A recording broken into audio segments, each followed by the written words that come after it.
মাছের ডিম দিয়ে আমরা অনেক ধরনের রেসিপি করে থাকি। মাছের ডিমের ডালনা করার সময় দেখা যায় যে মাছের ডিমের বড়াগুলো একটু শক্ত হয়ে যায়। আমি যেভাবে বাড়িতে মাছের ডিমের ডালনা তৈরি করি সেটাই আজকে আপনাদের সাথে শেয়ার করব। এইভাবে রান্না করলে মাছের ডিমের বড়াগুলো অবশ্যই নরম থাকবে এবং খেতে হবে অনেক বেশি সুস্বাদু। নমস্কার বন্ধুরা, আমি তন্দ্রা। আমার চ্যানেল মাই কুকিং কর্নারে আপনাদের স্বাগত জানাই। ভিডিওটি সম্পূর্ণ দেখার অনুরোধ রইল। খানিকটা মাছের ডিম নিয়ে নিয়েছি, ওজন হিসেবে প্রায় 150 থেকে 200 গ্রাম হবে। একটা মাঝারি সাইজের পেঁয়াজ কুচিয়ে দিয়ে দিচ্ছি খানিকটা কাঁচা লঙ্কা, ঝালটা যে যার ইচ্ছে মতো দেবেন। একটা আলু, সেদ্ধ আলু এখানে আমি গ্রেট করে দিচ্ছি। এই সেদ্ধ আলুটা দিলে মাছের ডিমের বড়াগুলো একদম নরম থাকবে। এরপর এর মধ্যে দিয়ে দেব একে একে অন্যান্য ইনগ্রেডিয়েন্টসগুলো। তার মধ্যে অবশ্যই দেব বেসন, এখানে 2 টেবিল স্পুন মতো বেসন দিয়ে দিয়েছি। পরিমাণ মতো নুন দেব। তারপরে এর মধ্যে দিয়ে দেব অল্প একটু হলুদ গুঁড়ো, আর কিছুই দেব না। এবার ভালো করে হাত দিয়ে মেখে নেব। এর মধ্যে কোনো রকম জল দেওয়ার দরকার নেই। প্রথম অবস্থায় মনে হবে যে একটুখানি মাখতে অসুবিধে হচ্ছে, কিন্তু আস্তে আস্তে দেখা যাবে খুব সুন্দর মাখা হয়ে গেছে। আমার মাখা কমপ্লিট। এবার বড়াগুলো করে নেব। একটা কড়ার মধ্যে বেশ খানিকটা সাদা তেল দিয়ে ভালো করে গরম করে নিয়েছি। তারপরে ফ্লেমটাকে একদম লো করে দিয়েছি। তারপরে দিয়ে দিচ্ছি বড়াগুলো আমি লো ফ্লেমেই ভাজবো, নাহলে কিন্তু ভেতর থেকে কাঁচা থেকে যেতে পারে। এমনিতে মাছের ডিম রান্না করার সময় একটু বেশি টাইম নেয় সেদ্ধ হতে। বন্ধুরা, আমার ভিডিওটি আপনাদের ভালো লাগলে এবং আপনি যদি হন আমার চ্যানেলের নতুন ভিউয়ার, তাহলে চ্যানেলটা সাবস্ক্রাইব করে পাশে থাকা বেল বাটনটি একটু প্রেস করে দেবেন নোটিফিকেশনের জন্য।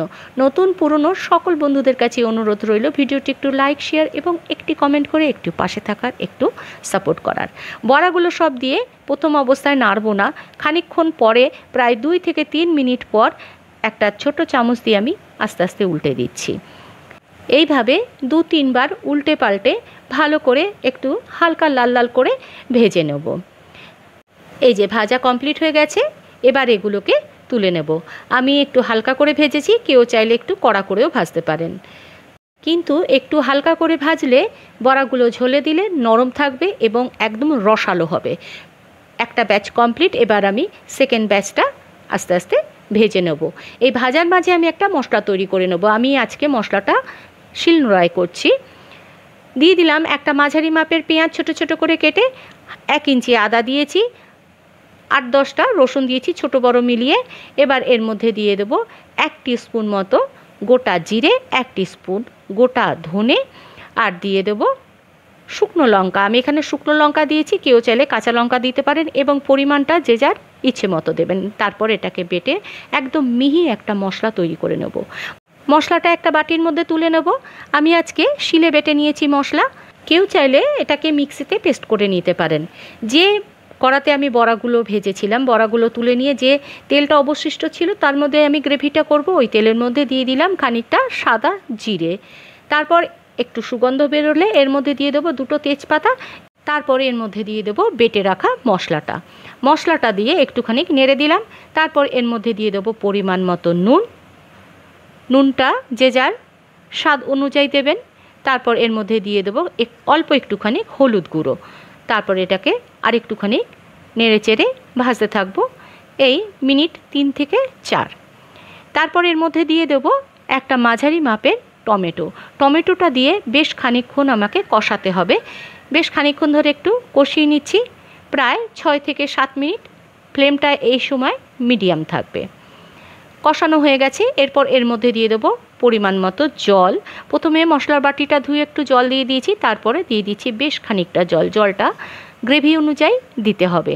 যেহেতু এটা ভাতের সাথে খাবার একটি রেসিপি, তাই একটুখানি ঝোল রাখতে হবে, তাই একটু জলটা বেশি দিয়েছি। এরপরে ঝোলটা ফুটে উঠলে দিয়ে দেবো বড়াগুলো। এখানে অনেকগুলো বড়া আছে, সব বড়া আমি ঝোলে দিইনি। কয়েকটা বড়া রেখে দিয়েছিলাম শুকনো গরম ভাতে খাবার জন্য। এগুলো কিন্তু শুধু শুধু খেতেও খুব ভালো লাগে। বড়াগুলো দেওয়ার পরে খানিকক্ষণ ফুটতে দেব, যাতে গ্রেভির ফ্লেভার এই বড়ার মধ্যে ভালোভাবে ঢুকে যায় এবং বড়াগুলো খুব নরম হয় এবং জুসি হয়। খানিকক্ষণ ফুটিয়ে নেব এই 2 থেকে 3 মিনিট মতো হাই ফ্লেমে। তারপরে এর মধ্যে দিয়ে দিচ্ছি খানিকটা গরম মশলার গুঁড়ো, আর কিছু দেওয়ার দরকার নেই। তারপরে এটাকে একটু নেড়ে চেড়ে দিয়ে চাপা দিয়ে রেখে দেবো খানিকক্ষণ, স্ট্যান্ডিং টাইম দেব। তারপর গরম গরম পরিবেশন করে দেবো গরম ভাতের সাথে। ব্যক্তিগতভাবে এই মাছের ডিমের ডালনা আমার দারুণ লাগে খেতে। এক তরকারিতেই বাজিমাত, আর কিচ্ছুটি লাগে না। ডিমের অমলেট করার সময় একটু দুধ দিয়ে দিলে ডিমের অমলেটটা খুব নরম হয় এবং খেতেও টেস্টি হয়। সেরকমই এই মাছের ডিমের বড়া করার সময় একটু আলু সেদ্ধ দিয়ে দিলে বড়াটা নরম থাকে এবং খেতেও কিন্তু বেশ ভালো লাগে। ভালো থাকবেন, সুস্থ থাকবেন, একটু পাশে থাকবেন, একটু সাপোর্ট করবেন। ধন্যবাদ।